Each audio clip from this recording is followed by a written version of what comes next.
Haleluya, sama-sama katakan amin. Tepuk tangan bagi Yesus, silakan duduk. Tuhan berkati saudara-saudaraku.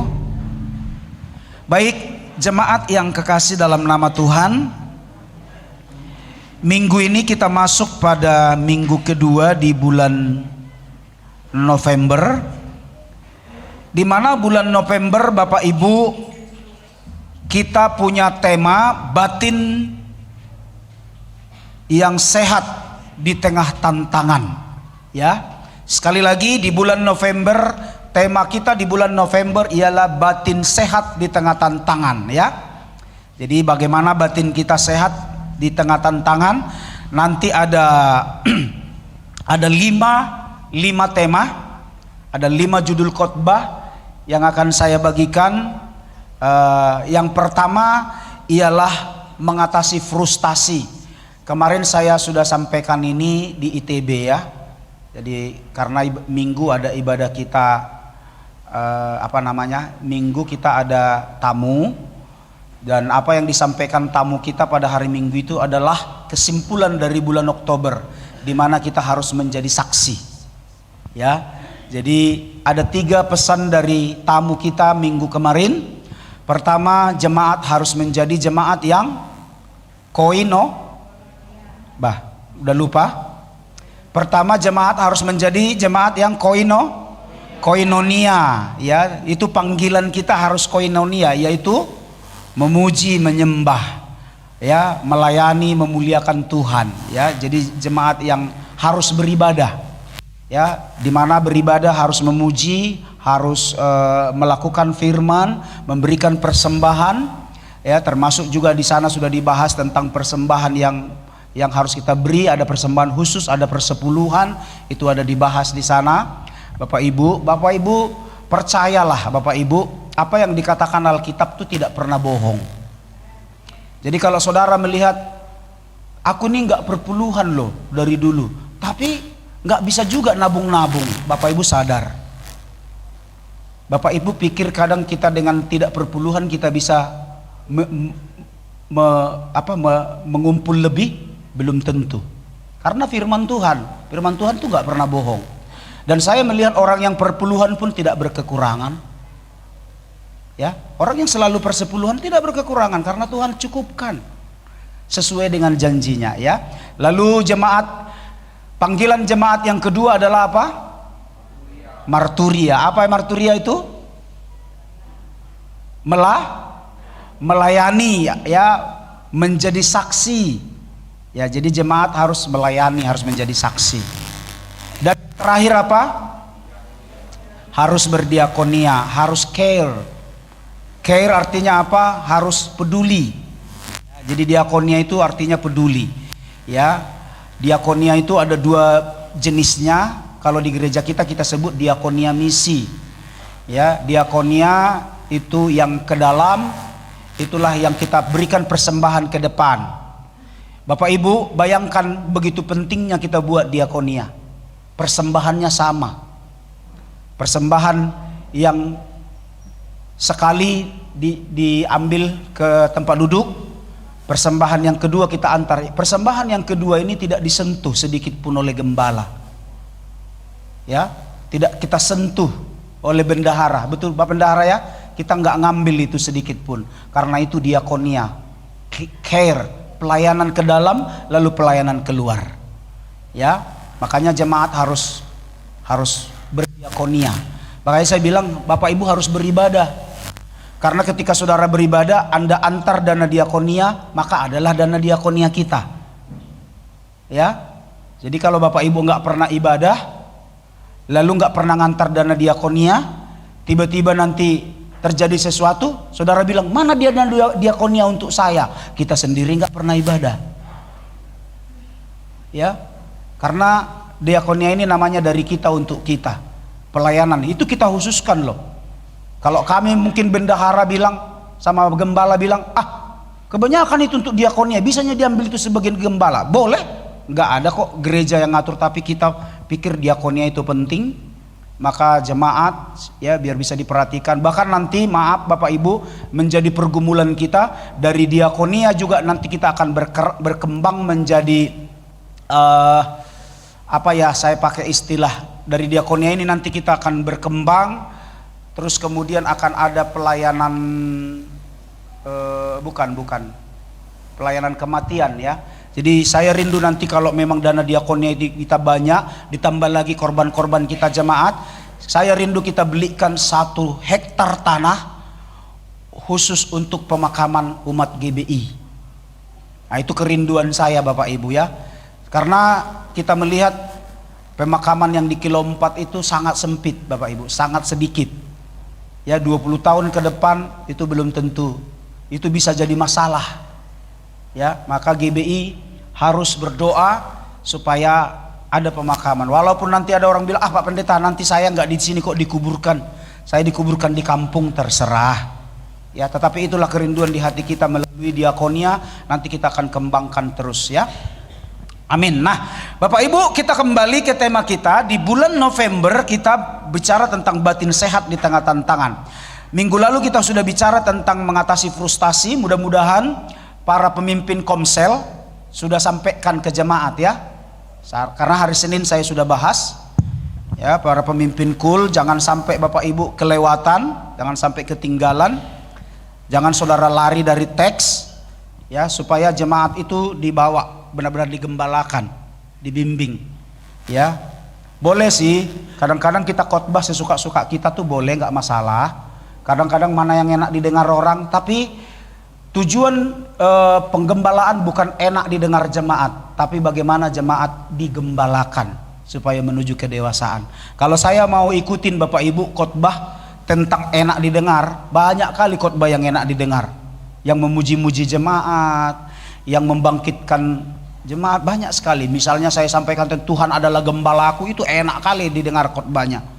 Tetapi kita rindu, kita dituntun, kita rindu digembalakan. Makanya para pemimpin Komsel jangan sampai ketinggalan, arahkan terus jemaat itu. Para pengkhotbah-pengkhotbah yang ditunjuk, arahkan terus jemaat itu supaya tergembala dengan benar ya. Nah baik, dan di minggu yang kedua kita bicara tentang menang atas depresi.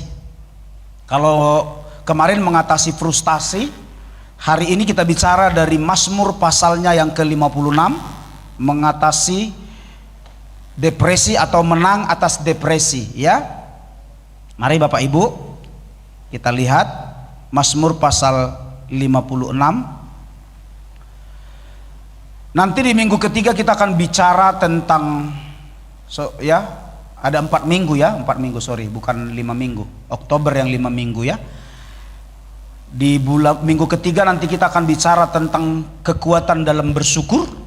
Minggu keempat kita akan bicara tentang kehilangan tapi tak ditinggalkan. Luar biasa ya. Tema kita di minggu ini, di bulan ini, tema-tema yang bagus Bapak Ibu. Maka saya harap Bapak Ibu jangan sampai ketinggalan sekalipun, supaya Bapak Ibu dibangunkan dan diberkati. Haleluya. Nah, menang atas depresi atau mengatasi depresi, Mazmur pasal 56 ayatnya yang keempat sampai ayatnya yang kelima atau 6 boleh. Demikian. Kalau sudah dapat katakan amin. 3, 2 ya. Waktu aku takut, aku ini percaya kepadamu. Nampakkah? Enggak kekecilannya? Kalau enggak bisa dilihat di Alkitabnya ya. 3, 2 ya.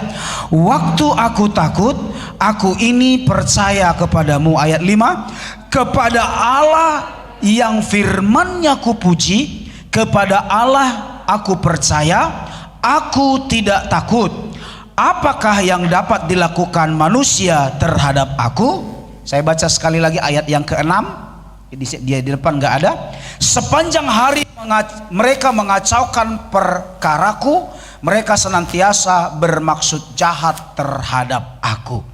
Nah Bapak Ibu, kalau saudara melihat ayat ini adalah ayat yang ditulis oleh Raja Daud ketika Raja Daud sedang dikejar-kejar oleh Raja Saul, di mana Bapak Ibu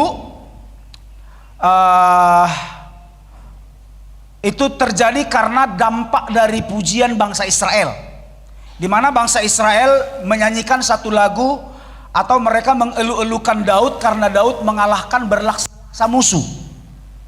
Kalau di ayat sebelumnya disebut Saul mengalahkan beribu-ribu musuh, tetapi Daud berlaksa-laksa. Sementara pada waktu itu yang jadi raja adalah Saul.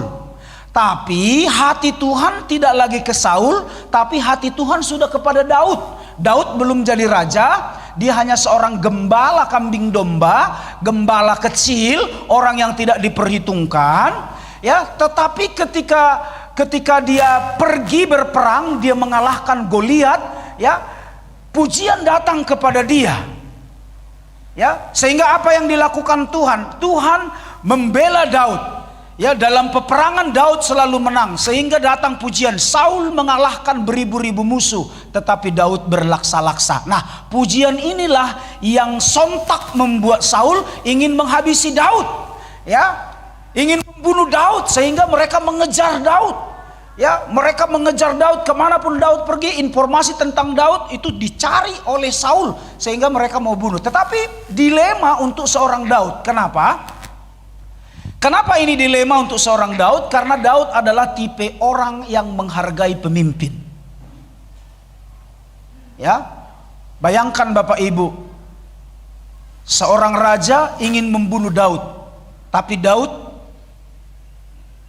sangat menghargai pemimpin. Luar biasa ya? Luar biasa enggak ini? Bahkan kalau saudara perhatikan, ada kesempatan Daud untuk membunuh Saul. Waktu itu Saul tertidur, lalu Daud menemukan Saul tertidur. Ada kesempatan, padahal Daud punya pedang, bisa dia bunuh Saul, cak mati. Tapi apa yang Daud lakukan? Dia gunting jubah, ya, jubahnya Saul sambil tidur, dia gunting. Saul berteriak, "Mana Daud?" Tapi tiba-tiba dari seberang sana Daud bilang, "Raja Saul, ada kesempatan sebenarnya aku untuk membunuhmu, Pak. Ini buktinya saya menggunting jubahmu." Dilema, karena Daud tipe orang yang sangat menghargai pemimpin. Maka jemaat Tuhan, siapapun pemimpin, baik di komselmu, baik di penggembalaan, baik di perusahaan, baik di sekolah, yaitu guru atau kepala sekolahmu, mereka adalah pemimpin-pemimpin yang diutus Tuhan untuk membimbing kita. Jangan pernah benci kepada mereka. Kok nggak ada yang amin ya? Ya, cobalah. Jangankan Bapak Ibu seorang gembala kadang-kadang menjelekkan jemaat, kan? Dijelekkan aja pun gembalanya masih tetap disabar-sabarin, ya toh? Itu di tempat lain. Kalau jemaat GBI semua orang baik. Ya, kalau jemaat di GBI ini luar biasanya semua. Makanya saya salut, saya bangga sama jemaat GBI ini. Kemana-mana pun selalu saya puji-puji saudara. Ya, Bapak Ibu boleh bertanya ke gereja mana saya pergi, saya selalu bilang jemaat GBI Tebing Tinggi adalah jemaat yang baik-baik. Amin. Nah, saudara-saudaraku, sekali lagi dilema yang kedua apa?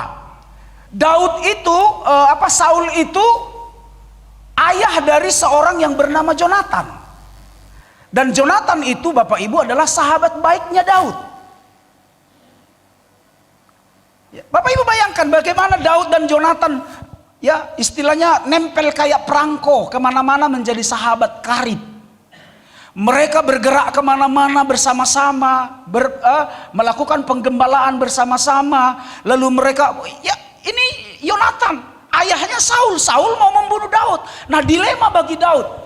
Satu, dia diajarkan oleh orang tuanya, yaitu papanya Isai, untuk apa? Untuk Daud selalu menghormati orang yang lebih tua, menghormati para pemimpin, menghormati orang-orang yang memimpin kamu, menghargai mereka. Sementara pemimpinnya ingin membunuh dia. Ini dilema. Bapak Ibu, secara daging, secara manusia, inilah yang disebut bisa-bisa. Ya, wajar nggak kalau saya kasih pertanyaan, wajar nggak seorang Daud depresi? Dia nggak lakukan apa-apa, dia berbuat baik, bahkan dia berperang melawan musuh, Goliat dikalahkan olehnya. Ya, itu demi menjaga martabat Saul sebagai raja. Kenapa? Kalau saudara lihat 1 Samuel pasal 17, Saul sudah sembunyi, nggak berani menghadapi menghadapi Goliat. Tapi tiba-tiba Daud datang, lalu menyelamatkan muka seorang Saul, raja yang diberkati. Daud yang berperang melawan Goliat dan Goliat mati, dan musuh-musuh dikalahkan. Bukankah ini satu perbuatan baik? Ingat Bapak Ibu, kadang-kadang perbuatan baik kita bisa disalahartikan oleh orang, dinilai salah Allah, gitu kan? Pernah nggak Bapak Ibu berbuat baik dinilai negatif oleh orang? Nah, inilah yang terjadi pada Daud. Ya, sementara Daud tidak ada hati sedikit pun untuk dendam kepada Saul, walaupun Saul berikhtiar ingin membunuh Daud. Ya, terlebih-lebih dia pandang persahabatannya dengan Jonatan. Ya, dia bilang Jonatan, bahkan Jonatan sendiri pun sampai marah kepada papanya. Dia bilang, "Papa, ini gimana? Daud itu sahabatku. Hanya dia temanku curhat. Papa mau bunuh dia." Ya, wajar sajalah seorang Daud itu menjadi orang yang depresi. Ya, saudara-saudaraku, ketakutan yang dialami Daud adalah hal yang wajar menurut saya. Maka dia takut. Ya, takut kenapa? Dia ada kesempatan membunuh tapi dia nggak bisa lakukan. Kenapa? Karena dia takut akan Tuhan. Takut kalau dia ditemukan oleh pasukannya Saul, bisa saja dia dibunuh. Wajar nggak dia takut? Wajar. Tetapi saudara-saudaraku yang kekasih, hal apa yang dilakukan Daud inilah yang menjadi teladan bagi kita hari ini. Coba kita perhatikan baik-baik hal apa yang dilakukan Daud mengatasi rasa takutnya, mengatasi rasa depresinya. Yang pertama, ayatnya yang kedua. Yuk kita baca sama-sama. Ayatnya yang kedua. Ya, mungkin kalau di Alkitab agak berbeda dengan Alkitab elektronik ya. Saya lihat dulu sebentar. Ya. Mazmur pasal 56 ayatnya yang kedua. Kayaknya kalau di kitab elektronik saudara harus membukanya di ayat 1. Supaya nanti nggak salah baca ya. Sekali lagi, Mazmur pasal 56 ayatnya yang kedua. Nah, kalau ayat yang kedua itu ditulis, "Kasihanilah aku ya Allah." Sudah dapat semua? Yuk mari sama-sama kita baca untuk pemimpin biduan menurut lagu Merpati Pohon di Terbantin yang jauh, miktam dari Daud, ketika orang Filistin menangkap dia di Gat. Ya, jadi oke, kita lihat ayat yang kedua. 3-2 ya. "Kasihanilah aku ya Allah, sebab orang-orang menginjak-injak aku. Sepanjang hari orang memerangi dan menghimpit aku." Nah, sekali lagi, wajar nggak kalau seorang Daud depresi? Wajar nggak kalau seorang Daud takut? Apakah saudara menilai Daud adalah seorang yang sakit jiwa? Bukan. Wajar kenapa? Pemimpinnya sendiri ya ingin membunuh, ingin menghabisi nyawanya. Ya, sementara pemimpinnya ini adalah orang yang dia hargai. Sementara pemimpinnya dia adalah ayah daripada sahabat baiknya, Yonatan. Nah, jemaat yang kekasih, apa yang dilakukan Daud? Ketika Daud mengalami depresi, Daud mengalami rasa ketakutan, yang pertama yang dilakukan Daud ialah dia memohon belas kasihan Allah. Memohon belas kasihan Tuhan di sini dua bagian. Yang pertama, dia memohon belas kasihan Tuhan kepada Saul supaya hati Saul itu berubah. Dia bilang, "Tuhan, aku memohon belas kasihan-Mu. Ubah hati Saul supaya niatnya, ikhtiarnya untuk membunuh saya itu berhenti. Karena itu bukan sikap yang baik." Artinya mendoakan pemimpinnya, mendoakan rajanya. Kalau di gereja ini mendoakan bapak gembalanya, nggak ada yang amin. Kalau di perusahaan mendoakan orang-orang yang memimpin kita di perusahaan. Kalau di negara ini kita mendoakan Bapak Jokowi, bukan mengutuk. Seperti kejadian-kejadian di YouTube hari-hari ini, banyak orang cari-cari sensasi. Karena yang paling gampang Bapak Ibu terkenal, membuat kita terkenal, cacilah presiden, pasti gampang terkenal. Betul ya, sekarang ya ada orang Batak sekarang, aduh kesal kali aku Bapak Ibu. Ya, mencaci-caci presiden. Bahkan saya sudah ngomong hari Senin kemarin, kalau terjadi resesi ekonomi, kita orang Kristen tidak boleh demo. Kenapa? Kenapa? Karena bukan pemerintah kita yang salah. Memang perekonomian dunia yang lagi anjlok. Masih bersyukur Bapak Ibu, Indonesia masuk 10 besar. 10 besar dunia. Ya, ekonominya paling maju. Masih bersyukur. Dulu-dulu di zaman sebelum Jokowi itu nggak pernah terjadi. Ya, maka siapapun nantinya presiden kita, entah si A, entah si B, entah si C nanti yang terpilih, mereka adalah orang yang dipilih Tuhan untuk membimbing kita. Doakan mereka. Nah, inilah yang dilakukan oleh Daud, memohon belas kasih. Dia bilang, Tuhan tolong Saul, supaya dia diberi hikmat, supaya hatinya tidak penuh dengan dendam, hatinya tidak penuh dengan amarah. Ada enggak Bapak Ibu pemimpin kita, baik di pekerjaan di mana-mana, hatinya penuh dengan amarah kepada kita? Atau Bapak Gembala ini sedang ada amarah kepada saudara? Kalau disebut Bapak Gembala ada amarah enggak sama jemaat? Tidak. Tapi kalau disebut kecewa, sedikit. Karena kadang-kadang kita capek dulu, khotbahnya itu bisa udah ratusan kali, tapi nggak pernah dilakukan.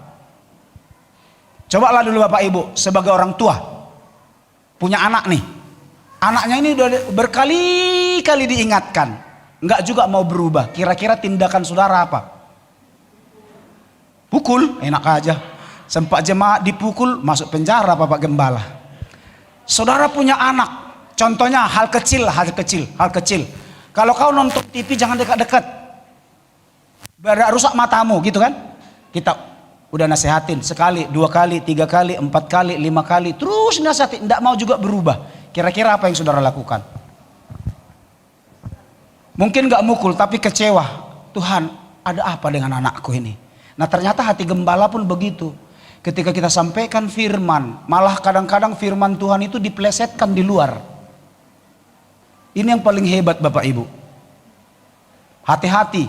Paulus bilang peleter, orang-orang yang suka membolak-balikkan kata-kata itu akan muncul di tengah-tengah gereja. Dan Tuhan bilang apa?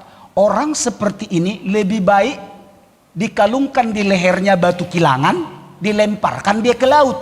Tapi nggak mungkin Bapak Gembala lempar jemaat ke laut kan? Yang dibuang ke laut apa lagu sekolah minggu? Yesus angkat dosaku dan buang ke laut. Bur, buang ke laut. Bur, buang ke laut. Yang dibuang ke laut itu adalah bukan jemaat. Kalau sempat di jemaat, kena undang-undang kita di Indonesia. Tetapi ada nggak rasa kecewa? Ya, kalau saudara mau katakan iya, saya bilang iya. Bahkan saya kalau kadang berdoa menangis, Tuhan anak buhado. Kadang, sorry nggak kesebut namanya ya. Tapi di dalam doa pribadiku kusebut, si anu Tuhan, si niapenian, nana jugulat Tuhan, aku emang buhado saran. Ada nggak doaku? Ada. Bahkan saya sempat bilang begini, Tuhan, Wahyu pasal yang ketiga katakan, barang siapa ku kasihi, ku tegur dan ku hajar. Mulu subuh ibu ditegur, hajar petaho, ngakapini ku kadang. Cuman di satu sisi saya bilang begini, kalau kau hajar Tuhan, menderita dia, udah tong repot. Kalau kau hajar dia Tuhan, menderita dia, saya juga yang repot. Nggak usahlah Tuhan, nggak jadi. Inilah kadang beban kami sebagai gembala. Nah sementara Daud, Saul aja yang ingin berikhtiar menghabisi dia, tapi Daud bilang, no Tuhan, aku ampuni Saul. Aku mohon belas kasihanmu turun atas Saul, supaya Saul diberkati berlimpah-limpah. Yang kedua, belas kasihan yang dia minta ialah untuk dirinya sendiri. Daud sadar hidupnya sering bergelut dengan ancaman bahaya. Kalau saudara perhatikan, kasihanilah aku ya Allah, sebab orang-orang menginjak-injak aku. Sepanjang hari orang memerangi dan menghimpit aku. Waduh, berapa itu saudara? Satu, dia menginjak-injak aku. Dua, sepanjang hari orang memerangi. Tiga, menghimpit. menginjak-injak, memerangi, menghimpit. Bagaimana seorang Daud tiap hari rasanya seperti diinjak-injak, diperangi, dihimpit, ditekan. Wajar nggak Daud depresi? Wajar. Tetapi apa yang dia lakukan? Hanya memohon belas kasihan Tuhan. Dalam kondisi seperti ini dikatakan Daud hanya memohon belas kasihan Tuhan karena Daud sadar kekuatannya itu terbatas, Bapak Ibu. Kekuatan kita terbatas. Lihat dalam gambar, seorang Raja Daud hanya memohon, Tuhan, ampuni aku, beri aku kekuatan. Sorry, gambar yang di situ dia gambar sudah jadi raja. Sebenarnya pada waktu itu dia belum jadi raja. Dia masih seorang gembala. Tapi kemudian ketika Saul 40 tahun sudah memimpin Israel, dia digantikan nama Daud. Gambarnya agak salah sedikit. Karena pada waktu itu dia belum jadi raja, tapi dia masih seorang gembala. Tapi apa yang dilakukannya? Dia mengambil kecapinya. Dia memuji Tuhan. Lalu dia berkata, Tuhan beri aku belas kasih. Tiap hari orang menghimpit aku. Ada enggak orang-orang yang menekan saudara? Ada enggak orang-orang yang menghimpit saudara, menjelek-jelekkan saudara? Saya mau ngomong Bapak Ibu, kalau ada orang yang menjelekkan kita, kita harus berterima kasih kepada orang yang menjelekkan kita itu. Enggak ada yang amin. Borak nih. Sekali lagi saya ingatkan, kalau ada orang yang menjelek-jelekkan kita, kita harus berterima kasih kepada orang yang menjelekkan kita itu. Alasannya apa Pak Gembala? Karena hanya orang yang cantiklah yang bisa dijelek-jelekkan. Kenapa saudara diburuk-burukkan? Karena saudara cantik, karena saudara ganteng. Kenapa saudara dijelek-jelekkan? Karena engkau orang hebat. Kenapa engkau ingin dijatuhkan? Karena engkau berdiri teguh. Nggak ada orang yang jatuh mau dijatuhkan lagi. Ada? Udah jatuh dijatuhkan lagi? Nggak ada. Ada orang yang buruk diburuk-burukkan? Orang bilang begini, nggak usah diburuk-burukkan pun, dia udah buruk pun. Tapi zaman sekarang orang buruk pun terkenal Bapak Ibu. Ada marga Manurung satu. Siapa namanya Mak? Siapa namanya? Hah? Oh, Surya Manurung. Ih, hafal. Kalau sama Narasaun langsung hafal kau ya Bu Leo. Surya Manurung. Ya, sangkin wajahnya unik ya, saya sebut unik lah. Haleluya. Ya. Sangkin uniknya saudaraku jadi terkenal. Ya. Puji Tuhan, gadis yang mau sama dia cantik pula itu ya. Luar biasa. Ya, nah saudara-saudaraku yang kekasih, sekali lagi, kalau ada orang yang memburuk-burukkan kita, kita harus ucapkan terima kasih kepada orang itu. Bah, lemah sekali. Sekali lagi, kalau ada orang yang memburuk-burukkan kita, kita harus berterima kasih kepada orang itu. Itu baru jemaat GBI. Amin. Ya, nah saudara-saudaraku, kunci untuk mengatasinya ialah meminta belas kasihan Tuhan. Kenapa? Karena kondisi ekonomi yang tidak menentu, bencana alam yang akan terjadi, itu dapat membuat kegentaran bagi banyak orang. Bahkan menurut Menteri Keuangan kita Suryani, 2023 akan terjadi resesi ekonomi, akan terjadi hal yang menakutkan. Tetapi saudara-saudaraku, pada waktu itu hal yang bisa kita lakukan ialah memohon belas kasihan Tuhan. Mohon belas kasihan Tuhan untuk negara, supaya presiden kita diberikan kemampuan untuk mengelola ekonomi Indonesia.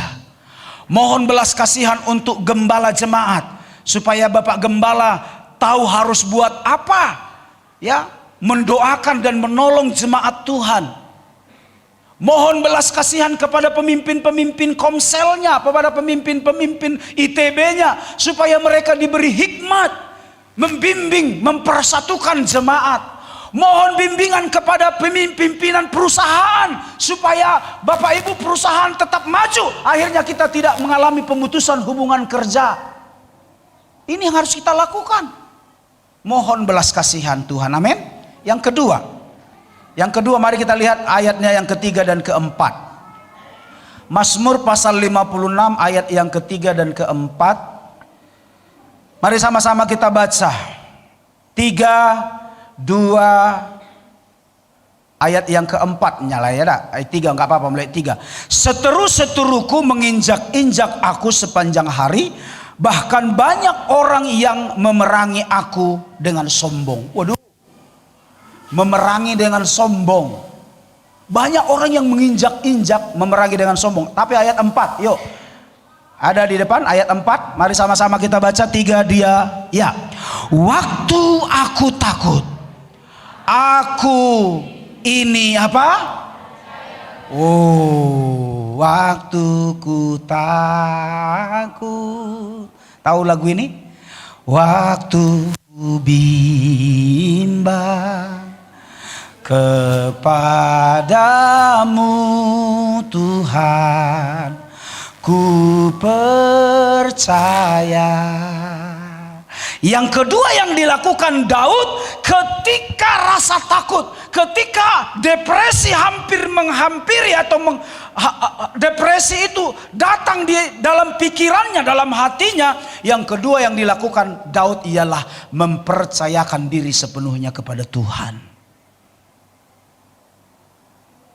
Mempercayakan diri. Kalau saya tidak salah dalam bahasa Inggris disebut trust. Bukan hanya sekedar belief, bukan hanya sekedar percaya, tapi mempercayakan diri. Bapak Ibu masih ingat ilustrasi seorang yang mempercayakan diri kepada pemain akrobat? Kalau kata trust itu gitu Bapak Ibu. Pemain akrobat, tiba-tiba dia bilang, saya bisa naik sepeda di atas tali dari gunung ini ke gunung sana. Lalu dia tanya, orang mau? Orang mau, dia bisa, orang tepuk tangan. Tapi pertanyaannya dia bilang begini, saya bisa dari gunung ini ke gunung sana naik sepeda di atas tali dengan menggendong seseorang. Orang bilang apa? Ya, percaya. Tapi pertanyaannya waktu dia bilang begini, siapa yang mau saya gendong, saya bonceng? Ada nggak orang yang mau? Tidak ada, kecuali ada satu anak yang berani berkata, saya. Semua mata orang tertuju pada anak itu. Kenapa kau berani?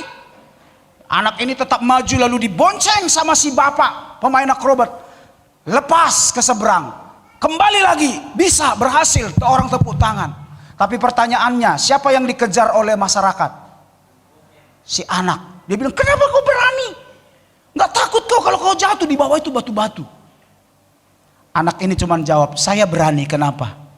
Karena saya percaya kepada bapak itu. Kenapa kau percaya sama dia? Karena dia bapak kandungku. Ini yang namanya trust, mempercayakan diri sepenuhnya pada Tuhan. Daud bilang, kalau aku mati, biarlah aku mati dalam Kristus. Jadi waktu Saul mencari-cari Daud, Bapak Ibu, Daud cuma bilang begini, aku percayakan hidupku sepenuhnya dalam tanganmu. Dia bukan hanya bilang, aku percaya Tuhan tolong, bukan. Tapi dia bilang, aku percayakan hidupku semua dalam tanganmu. Maka waktu dia menghadapi Goliat, dia nggak bergentar sedikit pun. Kenapa? Karena pengalaman Daud waktu menggembalakan kambing domba 2-3 ekor. Ketika dombanya Bapak Ibu mau dihantam sama binatang buas, katakanlah serigala, Daud menghadapinya. Daud hadapi serigala, dia koyak mulutnya. Kenapa? Karena yang dilakukan Daud ialah mempercayakan hidupnya dalam tangan Tuhan. Kalau aku mati, berarti aku mendapatkan tempat yang bahagia. Percaya, ini namanya mempercayakan diri. Sama seperti anak tadi, terserah kamu Bapak. Aku tahu kau papaku, engkau tidak mungkin mencelakakan aku, kan begitu kan? Bapak Ibu pernah, siapa di sini yang bawa mobil kencang, malah anaknya bilang begini, iya Pak, kejar Pak, kiri Pak, ada? Kalau ibu gembala enggak, Pak, pelan, hati-hati, pelan, ayo beda. Kalau sama anak, ih Pak, masa dikejar kita Pak, wih hajar. Kenapa seorang anak berani katakan demikian? Karena ia percaya kepada papanya. Bahkan ada anak pendeta Bapak Ibu, kebetulan mobilnya Panther Touring pada waktu itu, sekarang udah ganti Pajero. Kalau saya pernah punya Pajero warna putih, kepanjangannya Puanas Nang Jero. Nah, panas di dalam kita maksudnya. Nah, kalau kawan saya punya Panther Touring lalu dipotong sama Avanza, anaknya bilang, "Pak, Panther Touring Pak, dipotong Avanza Pak, hajar Pak." Kenapa? Anak ini percaya bahwa bapakku tidak mungkin mencelakakanku, kecuali kalau istri yang disampingkan. Bagaimana Pak Yobel pengalaman kalau istri yang disampil? Ikut ngerem. Ih, Pak. Bagaimana Pak Siregar pengalaman kalau istri yang di samping? Lebih hebat kadang supir yang di sebelah kiri daripada kita. Pak, lobang mobil di depan itu. Ya, kalau anak dia teras, dia percaya papanya nggak akan melukai dia. Amin. Nah, Daud yakin para musuhnya tidak dapat berbuat apa-apa karena Allah. Ya, keyakinan ini didasari karena Daud memiliki kepercayaan penuh kepada Tuhan dan dia mempercayakan hidupnya sepenuhnya dalam tangan Tuhan. Daud melangkah dengan penuh keyakinan berdasarkan janji Allah yang disematkan dalam hatinya, dalam sanubarinya. Ini yang Daud lakukan. Ya, waktu ku takut, kepadamu ku percaya. Terakhir yang ketiga. Yang ketiga mari kita lihat ayatnya yang keempat atau ayat yang kelima ya. Ayat yang kelima. Kalau di kitab elektronik saudara baca ayat yang keempat. Ya, dia di kitab elektronik ada perbedaan sedikit. Mazmur pasal 56 ayatnya yang kelima. Di depan ada ya. Kepada Allah. Ya, mari sama-sama kita baca ayatnya yang kelima. 3, 2 ya. Kepada Allah yang firman-Nya kupuji, kepada Allah aku percaya, aku tidak takut. Apakah yang dapat dilakukan manusia terhadap aku? Kepada Allah yang firman-Nya kupuji, kepada Tuhan yang selalu kupuji. Itu di terjemahan lain dia bilang begini, kepada Tuhan yang senantiasa kumuliakan, kepada Tuhan yang selalu kupuji dan kumuliakan. Nah, itu kata Daud ya. Kepada Allah itulah aku percaya, aku tidak takut. Apakah yang dapat dilakukan manusia terhadap aku? Jadi ketika rasa takut datang, ketika rasa depresi datang, bagaimana Daud bisa menang atas depresi itu?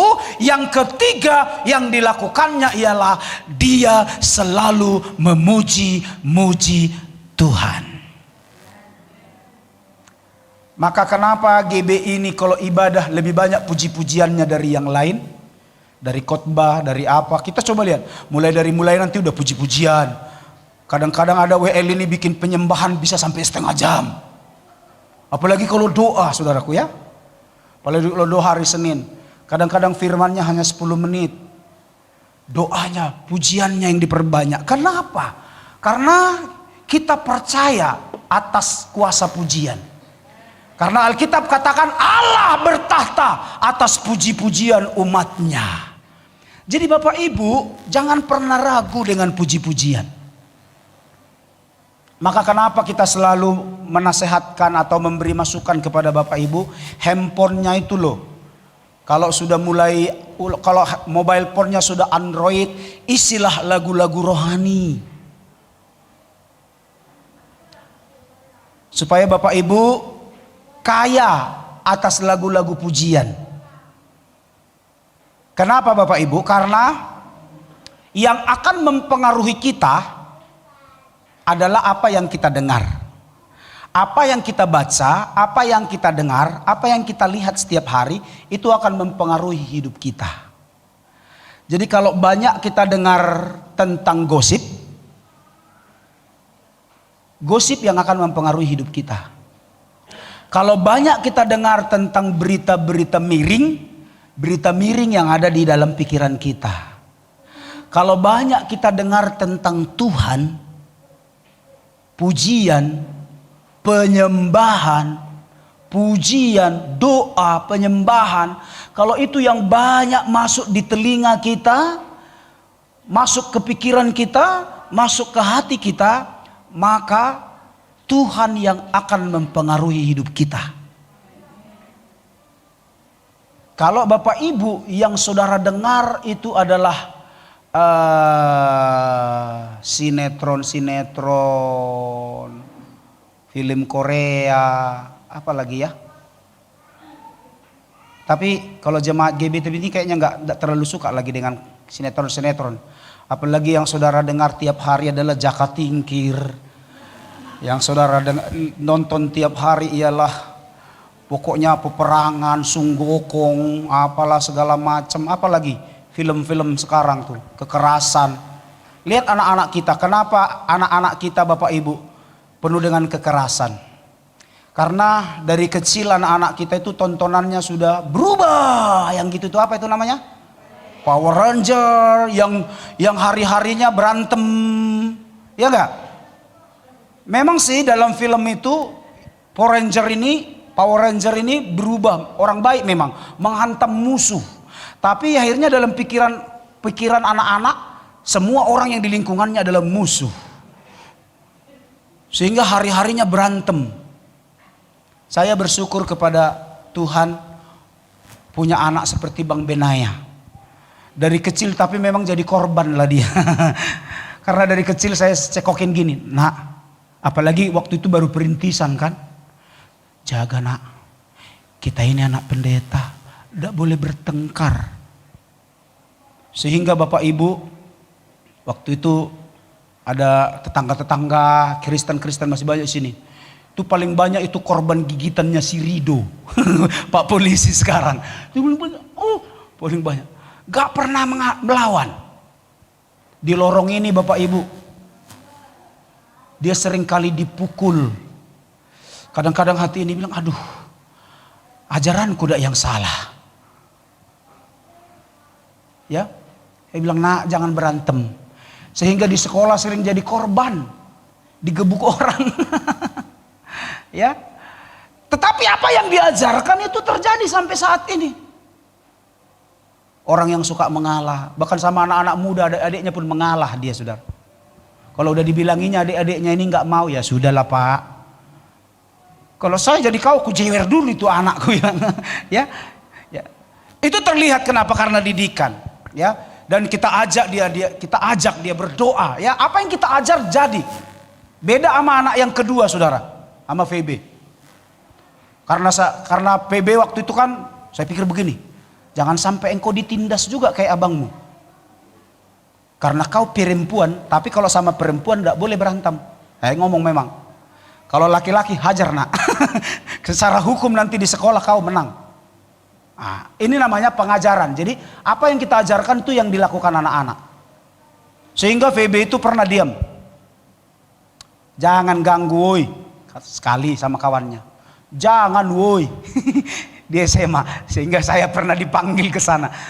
Jangan ganggu. Udah 3 kali loh woi. Jangan ganggu. Berdiri dia pegang leher kawannya ini. Dia banting ke meja. Kenapa? Karena papanya ngomong, kalau laki-laki lawan. Akhirnya kami dipanggil ke sekolah. Ini gimana anak bapak ini? Perempuan kok tenaganya kayak laki-laki. Lalu dijelasin, kenapa rupanya nak? Udah kuperingatkannya dia Pak 3 kali. Jangan woi. Aku ingat kata bapak, laki-laki hajar. Pak, aku hajar. Maka tomboy dia, saudara-saudara. Memang seperti itulah ya. Jadi apa yang kita dengar itu akan mempengaruhi hidup kita. Jadi kalau kita banyak mendengarkan firman, kita banyak mendengarkan tentang Tuhan, kita banyak menaikkan puji-pujian, hidup kita akan dipengaruhi oleh puji-pujian. Amin. Nah, jemaat yang kekasih, Tuhan bersemayam di atas pujian umatnya. Ada di depan, kita lihat Mazmur pasal 22 ayatnya yang ke-3. Ayat yang kedua ya. Ini soalnya kitab elektronik ini beda Bapak Ibu, sehingga harus ada Alkitab di depan. Ya, Mazmur pasal 22 ayatnya yang ke-3. 2 dan 3 lah, kita baca 2 dan 3 deh. Ya. Demikian. Allahku, aku berseru pada waktu siang, tetapi engkau tidak menjawab. Pada waktu malam, tetapi tidak juga aku tenang. Ayat yang keempat. Padahal, yuk mari sama-sama kita baca 3, 2 ya. Padahal engkaulah yang kudus, yang bersemayam di atas puji-pujian Israel. Jadi Allah itu bersemayam di atas pujian. Maksudnya tahu bersemayam? Tinggal.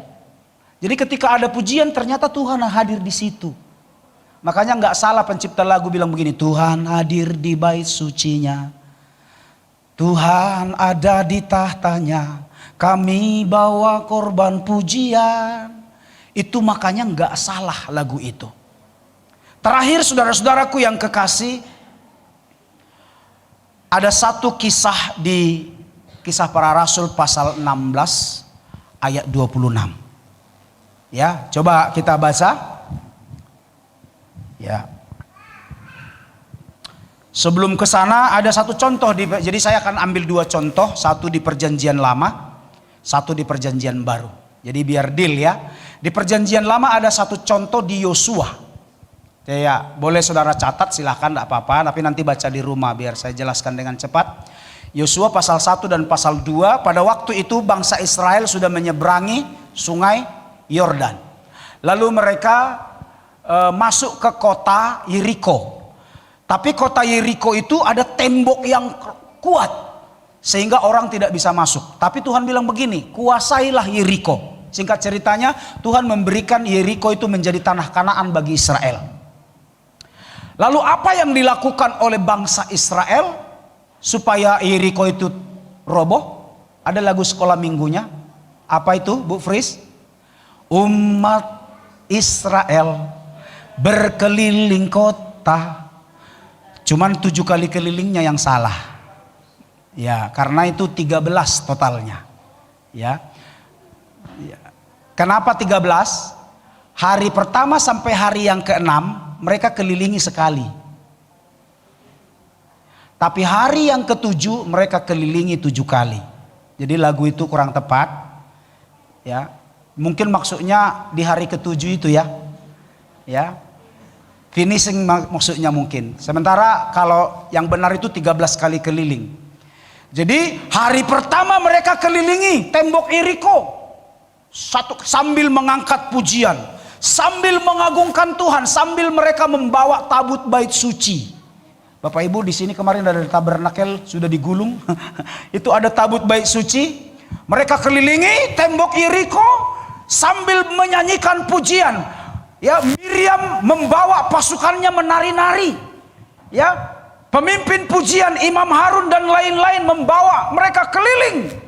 Sambil menyanyikan pujian, sambil menaikkan pujian, sambil membunyikan sangkakala, sambil membunyikan trompet, mereka kelilingi sekali keliling. Hari kedua sekali keliling, hari ketiga sekali keliling, hari keempat sekali keliling, hari kelima keenam sekali keliling. Tapi pada hari yang ke-7 ada ekstra yang mereka lakukan, ya. Semakin memuncak, semakin mereka rasakan hadirat Tuhan. Pada hari yang ke-7 mereka sampai 7 kali kelilingi tembok Yeriko, dan Tuhan bilang, mereka bersorak, haleluya, tembok Yeriko yang besar itu roboh. Itu kekuatan dari puji-pujian. Jadi jangan pernah takut.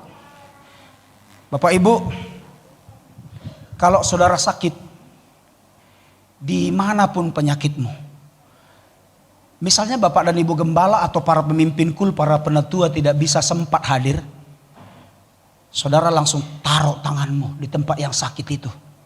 Di mana misalnya? Di perut. Sambil nyanyi. Ada kuasa dalam darahnya, darah domba Allah. Ada kuasa, saya percaya jika engkau lakukan dengan iman, penyakitmu sembuh. Di perjanjian baru ada hal yang sama, Kisah Para Rasul pasal 16. Pada waktu itu Paulus dan Silas sedang berada di tengah penjara. Saya sudah khotbahkan di ITB 1 dah. Ya, ITB 1 kalau tak salah. ITB berapa kemarin? ITB 1 ya. Ketika Paulus dan Silas berada di tengah-tengah penjara, mereka diikat, mereka dibelenggu dengan rantai. Penjaranya pun penjara paling dalam, paling susah untuk ditempuh. Tapi apa yang mereka lakukan? Nanti saudara boleh baca Kisah Para Rasul pasal 16 sampai kepala penjara di Filipi itu diselamatkan. Saudaraku, pada waktu itu mereka lakukan apa? Mereka berdoa, mereka menyembah tengah malam. Bapak Ibu, tengah malam mengganggu memang. Para tahanan yang lain mungkin melihat dan mungkin kasih teguran, "Om, jangan ribut.